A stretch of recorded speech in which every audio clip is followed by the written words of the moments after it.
Hello जय हिंद दोस्तों, स्वागत है इस वीडियो में। आज आप लोगों को कक्षा 10 का जो है हिंदी का अध्याय 5 जो है गद्यखंड का नागरी लिपि, उसमें जो है आपका क्रैश कोर्स मतलब चलेगा। तो या आप लोगों का क्या होगा, ऑब्जेक्टिव टाइप क्वेश्चन जो अभी हो रहा है, ये क्या होगा, ऑब्जेक्टिव टाइप क्वेश्चन ही होगा, जो आपके एग्जाम में बार बार पूछा जाता है। वही क्वेश्चन क्या करता है, कराया जाता है। तो आप लोगों को यह चैप्टर वाइज कराया जाता है। तो आप लोग 4 चैप्टर का हिंदी का नहीं देखें तो आप लोग जा कर के वीडियो प्लेलिस्ट में आप लोग जा कर के देख लीजिए। और जो यहाँ पर ऑल विषय का क्रैश कोर्स जो है किया जाता है, तो ऑल विषय का आप लोग अभी हिंदी का है और science, math, Sanskrit, social science सब का जो है 3-3, 4-4 चैप्टर जो है क्रैश कोर्स अपलोड कर दिया गया है। तो आप लोग जा कर के प्ले लिस्ट में वीडियो अपलोड है, जा कर के देख लीजिए। चलिए इसमें देखते हैं। और जो जो नए आते कृपया चैनल को सब्सक्राइब कर दे जाइए और लाइक कर दीजिएगा।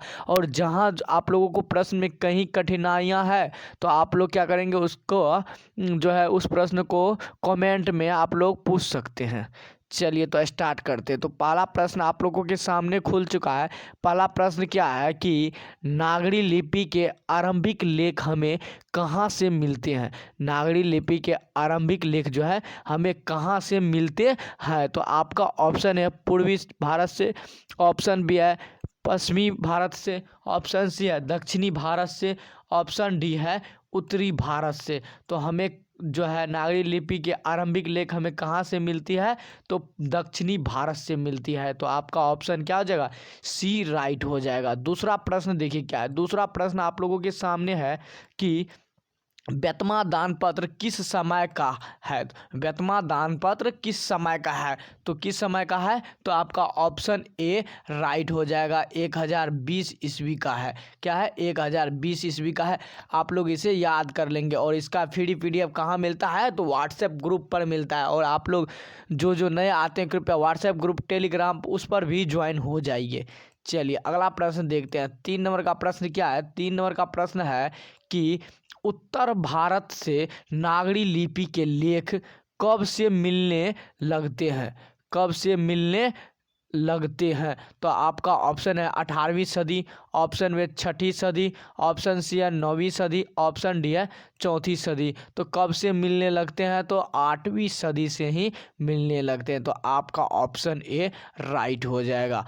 4 नंबर का प्रश्न देखिए क्या। 4 नंबर का प्रश्न है गुणाकर मूले ने मिडिल स्तर की पढ़ाई किस भाषा में की है।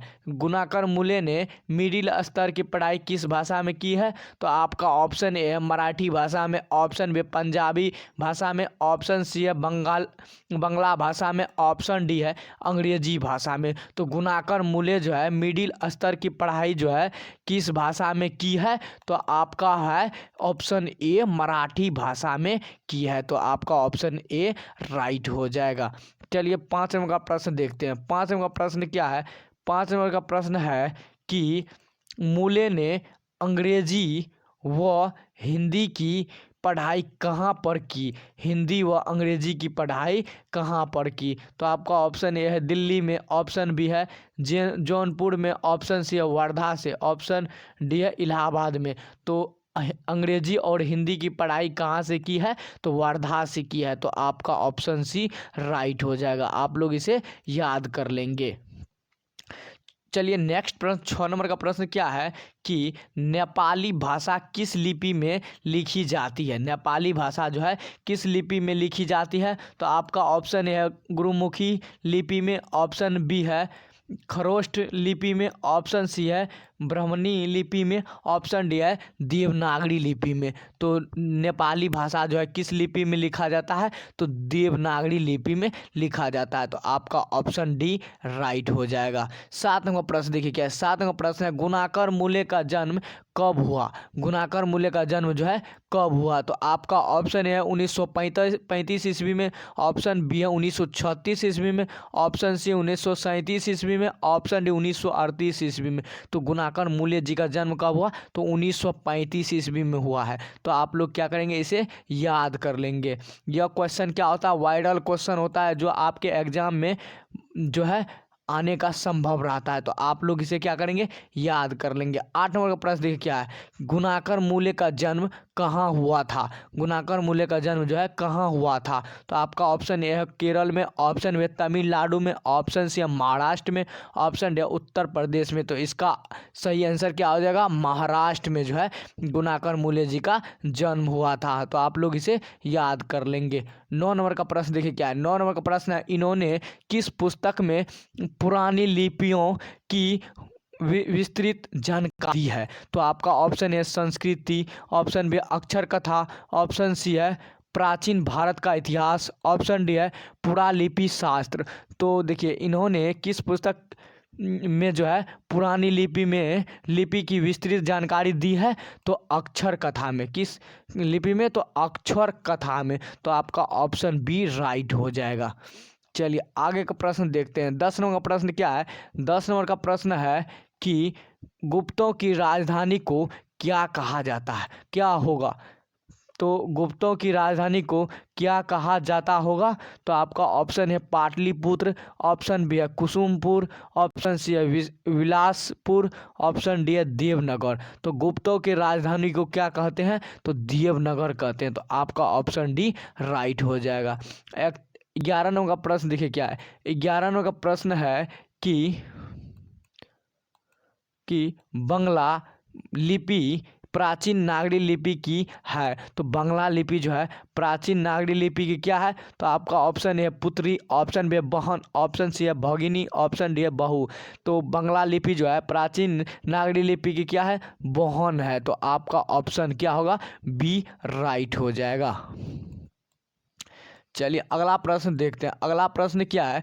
12 नंबर का प्रश्न है कि केरल के शासकों के द्वारा सिक्कों पर वीर केरलस शब्द किस लिपि में लिखी गई है। तो किस लिपि में लिखी गई है। तो आपका ऑप्शन है नागरी लिपि में, ऑप्शन बी है ब्राह्मी लिपि में, ऑप्शन सी है नंदी नागरी लिपि में, ऑप्शन डी है गुरुमुखी लिपि में। तो किस लिपि में लिखी गई है, तो नागरी लिपि में ही लिखी गई है। तो आपका ऑप्शन ए राइट हो जाएगा। चलिए 13 का प्रश्न देखिए क्या। 13 का प्रश्न है पहल किन राजाओं के लेखों के लिपि को ही नंदी नागरी नाम दिया गया था। तो किस लिपि के जो है लेखों को नंदी नागरी का नाम दिया गया था। तो आपका ऑप्शन है देवगिरी के राजाओं का, ऑप्शन बी है विजयनगर के राजाओं का, ऑप्शन सी है राष्ट्रकूट के राजाओं का, ऑप्शन डी है चोल राजाओं का। तो किस राजाओं का, तो विजयनगर के राजाओं का जो है नंदी नागरी नाम दिया गया था। तो आप लोग इसे याद कर लेंगे। चलिए 14 नंबर का अगला प्रश्न क्या है। 14 नंबर का प्रश्न है उत्तर भारत की विशेष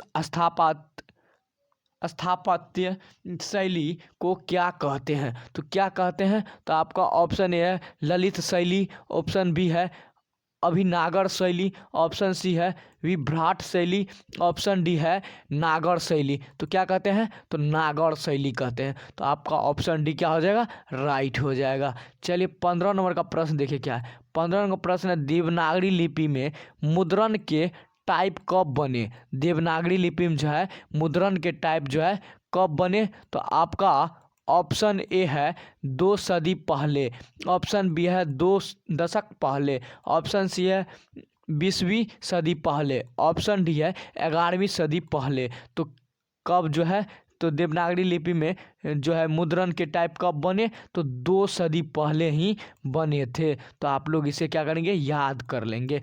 16 नंबर का प्रश्न देखिए क्या है। 16 नंबर का प्रश्न है कि नागरी लिपि कब एक सार्वदेशिक लिपि थी। तो नागरी लिपि जो है कब एक सार्वदेशिक लिपि थी। तो आपका ऑप्शन ए है 15वीं सदी, ऑप्शन बी है ईसा पूर्व काल में, ऑप्शन सी है 8वीं और 11वीं सदी में, ऑप्शन डी है कभी नहीं। तो क्या होगा, तो आपका हो जाएगा 8वीं और 11वीं सदी में जो है आपका सार्वदेशिक लिपि थी। तो आप लोग इसे याद कर लेंगे। चलिए अब 17 नंबर प्रश्न देखते हैं। 17 का प्रश्न क्या है, पहले दक्षिण भारत की नागरी लिपि क्या कहलाती थी। तो पहले जो है दक्षिण भारत की नागरी लिपि क्या कहलाती थी। तो आपका ऑप्शन है नंदी नागरी, ऑप्शन बी है कोंकणी, ऑप्शन सी है ब्राह्मी, ऑप्शन डी है सिद्धम। तो पहले दक्षिण भारत की नागरी लिपि क्या कहलाती थी? तो सिद्धम कहलाती थी। आपका ऑप्शन डी क्या हो जाएगा? राइट हो जाएगा। आप लोग इसे याद कर लेंगे। चलिए 18 नंबर प्रश्न देखिए क्या 18 नंबर का प्रश्न है कि गुणाकर मूल्य ने विभिन्न विषयों पर कितने निबंध लिखे? गुणाकर मूल्य ने विभिन्न विषयों पर कितने निबंध लिखे? तो आपका ऑप्शन है 1500 से अधिक, ऑप्शन बी है 2500 से अधिक, ऑप्शन सी है 3500 से अधिक, ऑप्शन डी है 4500 से अधिक। तो गुणाकर मूल्य ने विभिन्न विषयों पर कितने निबंध लिखे? तो 2500 से जो है अधिक निबंध लिखे। तो आपका ऑप्शन बी क्या हो जाएगा? राइट हो जाएगा। अगला प्रश्न देखिए क्या अगला प्रश्न है 19 नंबर का, भारतीय लिपियों की कहानी किनकी प्रसिद्ध रचना है? भारतीय लिपियों की कहानी कहानी किनकी प्रसिद्ध रचना है? तो आपका ऑप्शन ए है गुणाकर मूल्य, ऑप्शन बी है नलिनी विलोचन शर्मा, ऑप्शन सी है महादेवी वर्मा, ऑप्शन डी है सुमित्रा नंदन पंत। तो क्या हो जाएगा? तो गुणाकर मूल्य ही होगा। तो आपका ऑप्शन ए राइट हो जाएगा। चलिए 20 नंबर का प्रश्न देखते हैं। 20 नंबर का प्रश्न क्या है कि 20 नंबर का प्रश्न है कि इस्लामी 20 नंबर है इस्लामी शासक का आरंभ काल है। इस्लामी शासक का क्या है? आरंभ काल है। तो आपका ऑप्शन ए है 12वीं सदी से, ऑप्शन बी है 13वीं सदी से, ऑप्शन सी है 14वीं सदी से, ऑप्शन डी है 15वीं सदी से। तो इस्लामी शासक का आरंभ काल क्या है? तो 12वीं सदी से है। तो आपका ऑप्शन ए राइट हो जाएगा। चलिए अगला प्रश्न देखिए क्या अगला प्रश्न 21 नंबर का है कि गुणाकर मूल्य की मृत्यु कब हुई? गुणाकर मूल्य जो है की मृत्यु कब हुई? तो आपका ऑप्शन ए है 1995 ईस्वी में, ऑप्शन बी है 1999 ईस्वी में, ऑप्शन सी है 2005 ईस्वी में, ऑप्शन डी है 2009 ईस्वी में। तो गुणाकर मूल्य जी का जो है मृत्यु कब हुई थी? तो 2009 ईस्वी में हुई थी। तो आप लोग इसे याद कर लेंगे। चलिए 22 नंबर का प्रश्न देखते हैं। 22 नंबर का प्रश्न क्या है कि 22 नंबर प्रश्न है किस शासकों ने अपने सिक्कों पर राम सीता की आकृति और नागरी लिपि में राम सिया शब्द अंकित करवाए थे? तो आपका ऑप्शन ए है शेर शाह सूरी, ऑप्शन बी है हरिहर, ऑप्शन सी है अक्टूबर, ऑप्शन डी है चंद्रगुप्त द्वितीय। तो क्या होगा? तो अकबर हो जाएगा। आपका ऑप्शन सी राइट हो जाएगा। अकबर ही अपने सिक्कों पर जो है राम सीता की आकृति और नागरी लिपि में राम सिया शब्द अंकित किया था। तो आप लोग इसे याद कर लेंगे। चलिए अगला प्रश्न देखते हैं 23 नंबर का प्रश्न। 23 नंबर का प्रश्न क्या है? नागरी लिपि शीर्षक निबंध के निबंधकार है। नागरी लिपि शीर्षक के निबंधकार है। तो आपका ऑप्शन है गुणाकर मूल्य, ऑप्शन बी है रामचंद्र शुक्ल, ऑप्शन सी है doctor Bholanath Tiwari, option D है बाबूराम सक्सेना। तो क्या होगा? तो गुणाकर मूल्य सही हो जाएगा। तो आप लोग इसे याद कर लेंगे। चलिए 24 नंबर का प्रश्न देखिए क्या है। 24 नंबर का प्रश्न है कि नागरी लिपि शीर्षक पाठ किस पुस्तक से लिया गया है? तो आपका ऑप्शन है अक्षरों की कहानी, ऑप्शन बी है भारतीय लिपियों की कहानी, ऑप्शन सी अक्षर कथा, ऑप्शन डी है इनमें से कोई नहीं। तो नागरी लिपि शीर्षक जो है पाठ किस पुस्तक से लिया गया है? तो भारतीय लिपियों की कहानी से। तो आपका ऑप्शन बी राइट हो जाएगा। चलिए अगला प्रश्न देखते हैं 25 नंबर का। 25 नंबर का प्रश्न क्या है कि मराठी भाषा की लिपि कौन सी है? मराठी भाषा की लिपि कौन सी है? तो आपका ऑप्शन ए है ब्राह्मी, ऑप्शन बी है नंदी नागरी, ऑप्शन सी है देवनागरी, ऑप्शन डी है मराठी। तो मराठी भाषा का जो है लिपि कौन सा है? तो देवनागरी लिपि है। तो आप लोग का ऑप्शन सी क्या हो जाएगा? राइट हो जाएगा। चलिए 26 नंबर का प्रश्न देखते हैं। 26 नंबर का प्रश्न क्या है? 26 नंबर का प्रश्न है टकसाल का संबंध है। क्या है? टकसाल का संबंध है। तो आपका ऑप्शन है सिक्कों से, ऑप्शन बी है अभिलेखों से, ऑप्शन से लिपि से, ऑप्शन डी है अनाज के ढेरों से। तो टकसाल का संबंध किससे है? तो सिक्कों से है। तो आपका ऑप्शन ए राइट हो जाएगा। चलिए 27 नंबर का प्रश्न देखिए क्या है। 27 नंबर का प्रश्न है श्रवण बेलगोला स्थान कहाँ का संबंध है, श्रवण बेल जो है गोला का स्थान का संबंध है। तो आपका ऑप्शन ए है जैन धर्म से, ऑप्शन बी बौद्ध धर्म से, ऑप्शन सी सिख धर्म से, ऑप्शन डी वैष्णव धर्म से। तो किस धर्म से है? तो जैन धर्म से है। तो आपका ऑप्शन ए राइट हो जाएगा। अगला प्रश्न 28 नंबर का प्रश्न क्या है? 28 नंबर का प्रश्न है कि सिद्धम क्या है? सिद्धम जो है क्या है? आपका ऑप्शन ए है मंत्र, ऑप्शन बी है सिद्ध योगी, ऑप्शन सी है साधु, ऑप्शन डी एक प्रकार की लिपि। क्या है? एक प्रकार की लिपि। तो आपका ऑप्शन डी राइट हो जाएगा, एक प्रकार की लिपि है। सिद्धम क्या है? एक प्रकार की लिपि है। आप लोग इसे याद कर लेंगे। 29 नंबर का प्रश्न देखिए क्या 29 नंबर प्रश्न है, किसे देवनागरी की संज्ञा दी गई है? किसे देवनागरी की संज्ञा दी गई है? तो आपका ऑप्शन है प्रयाग को, option B Kashi, option C Mathura, option D Ujjain. तो किसे देवनागरी की जो है संज्ञा दी गई है? तो काशी को देवनागरी की संज्ञा दी गई है। तो आप लोग इसे याद कर लेंगे। चलिए अगला प्रश्न देखते हैं। अगला प्रश्न क्या है? 30 नंबर का प्रश्न है, हिंदी के आदि कवि कौन है? हिंदी के आदि कवि कौन है? तो आपका ऑप्शन है शरपद, ऑप्शन बी है तुलसी, ऑप्शन सी है वाल्मीकि, ऑप्शन डी है निराला। तो हिंदी के आदि कवि कौन है? तो शरपद है। आप लोग का ऑप्शन ए राइट हो जाएगा। आप लोग इसे याद कर लेंगे। आगे का देखिए 31 नंबर का प्रश्न क्या है कि अमोघ वर्ष कौन था? क्या है? अमोघ वर्ष कौन था? तो आपका ऑप्शन है एक विद्वान, ऑप्शन बी है प्रख्यात राष्ट्रकूट राजा, ऑप्शन सी है एक कवि, ऑप्शन डी है राजवेद। तो अमोघ वर्ष जो था, अमोघ वर्ष कौन था? तो जो था यह प्रख्यात राष्ट्रकूट राजा था। तो आप लोगों का ऑप्शन बी राइट हो जाएगा। आप लोग इसे याद कर लेंगे। चलिए अगला प्रश्न देखते हैं।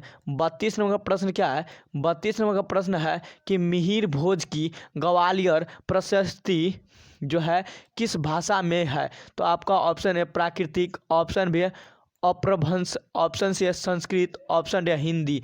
तो मिहिर भोज की ग्वालियर प्रशस्ति जो है किस भाषा में है? तो संस्कृत भाषा में है। आप लोगों को ऑप्शन सी राइट हो जाएगा। चलिए 33वां प्रश्न देखिए क्या है? 33वां प्रश्न है बेतमा कहाँ है? बेतमा कहाँ है? तो आपका ऑप्शन है इंदौर के पास, ऑप्शन बी इलाहाबाद के पास, ऑप्शन सी है पुणे के पास, ऑप्शन डी है पटना के पास। तो बेतमा जो है कहाँ है? तो इंदौर के पास है। कहाँ है? इंदौर के पास। तो आपका ऑप्शन ए राइट हो जाएगा। अगला प्रश्न देखते हैं 34 नंबर का, और यह अंतिम प्रश्न है। 34 नंबर का अंतिम प्रश्न है। तो आप लोग देखिए 34 नंबर का क्या प्रश्न है? तो दक्षिण भारत के पांड्य प्रदेश से किस राजा के पलियम ताम्रपत्र मिले हैं? तो आपका ऑप्शन है महेंद्रपाल, ऑप्शन बी है राजा वर्गुण, ऑप्शन सी है राजा भोज, ऑप्शन डी है श्रीगंग राजा। तो किससे जो है पलियम ताम्रपत्र जो है मिले हैं? तो आपका ऑप्शन बी राइट हो जाएगा, राजा वर्गुण को मिले हैं। तो आप लोग इसे याद कर लेंगे। और इसका फ्री पीडीएफ आप लोगों को व्हाट्सएप ग्रुप पर मिलेगा। तो आप लोग डिस्क्रिप्शन में लिंक दिया रहेगा, आप लोग वहां से जा करके ज्वाइन हो जाइए। और वहां पर आप लोग क्या करेंगे? तो आप लोगों को वहाँ से व्हाट्सएप ग्रुप मिल जाएगा। और आप लोगों को कहीं इसमें जो है दुविधा हो तो आप लोग कमेंट बॉक्स में अपना उत्तर कमेंट दे करके आप लोग सही उत्तर प्राप्त कर सकते हैं। जय हिंद, जय Bharat. Thanks for watching video. और इससे पहले आप लोग चैनल को सब्सक्राइब जरूर कर लीजिएगा। मिलते हैं अगले वीडियो में।